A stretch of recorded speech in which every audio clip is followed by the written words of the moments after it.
Hello guys, welcome back to channel. Today என்ன video பார்க்க போகிறோம் அப்படின்னு பார்த்தீங்கன்னா, பெங்களூரில் ரொம்பவே ஃபேமஸான ஒரு பிரியாணி தான் பார்க்க போகிறோம். என்ன பிரியாணி அப்படின்னு பார்த்தீங்கன்னா, தொன்னே பிரியாணி தான் செய்ய போகிறோம்.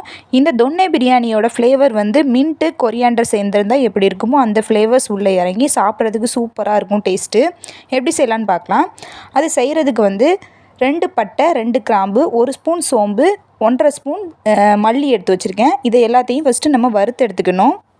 இப்போ வந்து நான் ஒரு பேனில் எல்லாத்தையும் சேர்த்துட்டு நல்லா வறுத்தெடுத்துக்க போகிறேன். லைட்டாக கலர் சேஞ்ச் ஆனோடனே நம்ம தனியாக ஆற வச்சு எடுத்துக்கணும்.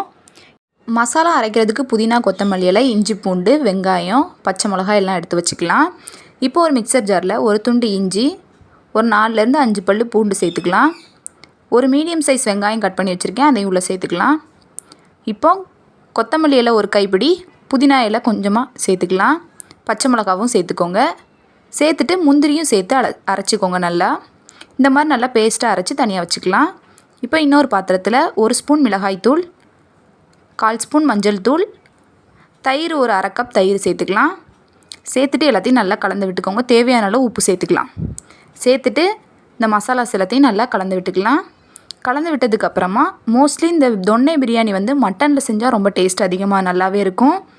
ஸோ நான் வந்து மட்டன் வாஷ் பண்ணி வச்சுருந்தேன், அது எல்லாத்தையும் உள்ளே சேர்த்துக்கலாம். சேர்த்துட்டு எல்லாத்தையும் நம்ம மேரினேட் பண்ணி வைக்க போகிறோம்.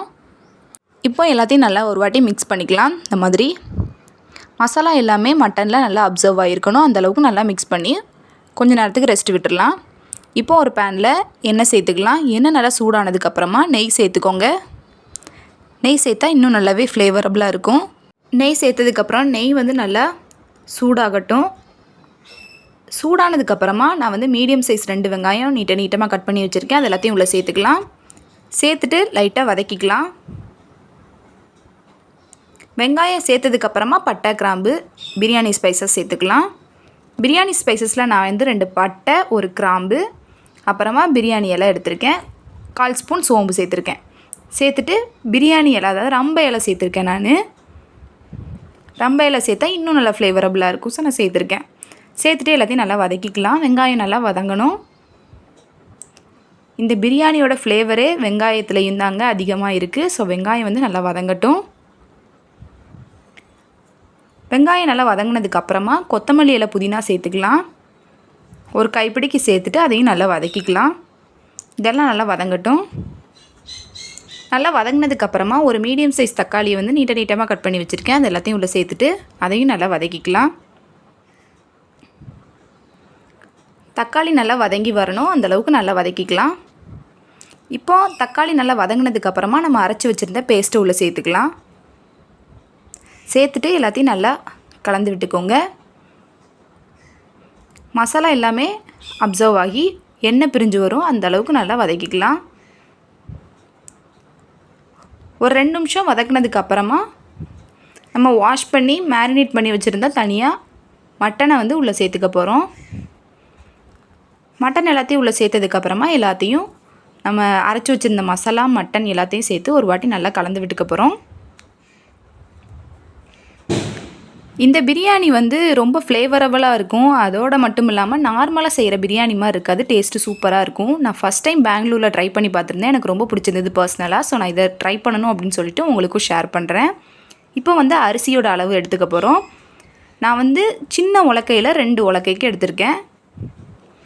இது வந்து மோஸ்ட்லி சீரக சம்பா அரிசியில் தான் செய்வாங்க. சீரக சம்பாவில் செஞ்சிங்கன்னா அப்படியே அத்தன்டிக் டேஸ்ட்டு வரும் உங்களுக்கு. நான் வந்து இன்றைக்கி பாஸ்மதி ரைஸில் செஞ்சு காட்டுறேன். உங்கள்கிட்ட சீரக சம்பா இருந்துச்சுன்னா அதில் செஞ்சு பாருங்கள், சூப்பராக இருக்கும் உண்மையாகவே டேஸ்ட்டு. இப்போ அரைச்சி வச்சுருந்த அந்த மசாலாவையும் உள்ளே சேர்த்துக்கலாம்.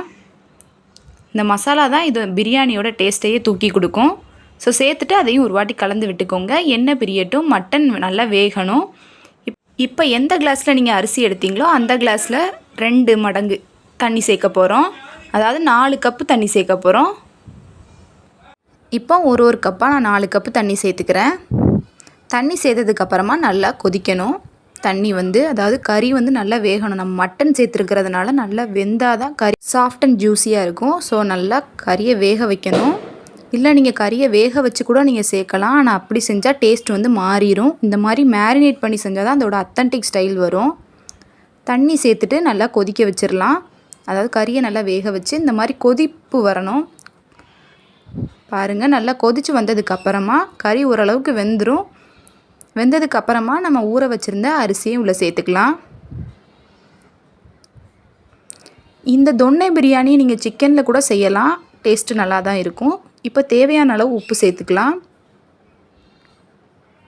உப்பு வந்து நம்ம நார்மலாக குழம்புக்கு சேர்க்குறத விட கொஞ்சம் தூக்கலாக சேர்த்திங்க அப்படின்னா தண்ணியெல்லாம் வற்றி தம் போடும்போது பிரியாணிக்கு கரெக்டான உப்பு லெவல் வந்துடும். எல்லாம் சேர்த்ததுக்கப்புறமா ஒரு லிட்டை வச்சு மூடிடலாம். இப்போ வந்து நான் ஒரு ஹாஃப் லெமனை ஸ்குவீஸ் பண்ணிக்க போகிறேன். அதையே ஸ்குவீஸ் பண்ணிவிட்டு ஒரு வாட்டி கலந்து விட்டுக்கோங்க. லெமனோட ஃப்ளேவர் எல்லாம் பிரியாணியில் இறங்குற மாதிரி கலந்து விட்டதுக்கப்புறமா லிட்டை வச்சு மறுபடியும் க்ளோஸ் பண்ணிடுங்க. இப்போ அரிசியோட லெவலும் தண்ணியோட லெவலும் ஒரே மாதிரி வரணும். வந்ததுக்கப்புறமா ஒரு தோசைக்கல்லை கீழே வச்சு நம்ம வந்து தம் போட போகிறோம். பார்த்திங்கன்னா உங்களுக்கே தெரியும், 2 அரிசியோட லெவலும் தண்ணியோட லெவலும் ஒரே வந்ததுக்கப்புறமா நம்ம வந்து தோசைக்கல்லை கீழே வச்சு மேலே பாத்திரத்தை வச்சு தம் போட்டு எடுக்க போகிறோம். ஒரு 10 மினிட்ஸுக்கு லோ ஃப்ளேமில் தம் போட்டு இறக்குனீங்க அப்படின்னா செமையான டேஸ்டியான ஒரு தொன்னை பிரியாணி ரெடி ஆயிடுச்சு. அப்படியே அத்தன்டிக் ஸ்டைலில் பக்காவாக ரெடி ஆயிடுச்சு. பாருங்கள், பார்க்கவே எவ்வளோ அழகாக வந்திருக்குன்னு. சாப்பாடு வந்து உண்மையாகவே எனக்கு வந்து ரொம்பவே பிடிச்சிருந்துச்சு. நான் செஞ்சுருந்தது ஃபஸ்ட் டைம் ட்ரை பண்ணி பார்த்துருந்தேன். நீங்களும் செஞ்சு பாருங்கள். எப்போதும் நார்மலாக பிரியாணி செய்யாமல் இந்த மாதிரி ஸ்டைலில் செஞ்சு பாருங்கள். டேஸ்ட்டு சூப்பராக இருக்கும். இந்த மாதிரியான இன்ட்ரெஸ்டிங்கான வீடியோஸ் பார்க்குறதுக்கு நம்ம சேனலை சப்ஸ்கிரைப் பண்ணிவிட்டு பக்கத்தில் இருக்க பெல் ஐக்கானை கிளிக் பண்ணுங்கள். நெக்ஸ்ட் வீடியோவில் பார்ப்போம் கைஸ். தேங்க்யூ, பாய்.